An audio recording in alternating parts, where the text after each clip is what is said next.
High, welcome to my mini blog. তো আজকে আমি বানাচ্ছি এখানে Korean style ramen Maggi, chilli garlic ramen. এখানে তার জন্য আমি ম্যাগি সেদ্ধ করে রেখেছি আগে থেকে।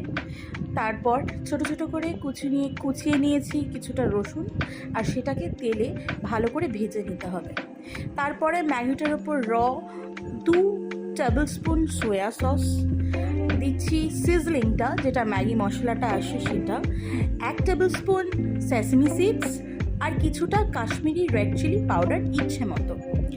তারপরে আমি গরম করে রাখা তেল আর গার্লিক যে অয়েলটা হয়েছে উইথ গার্লিক সেটা দিয়ে দেবো ম্যাগিটার ওপর।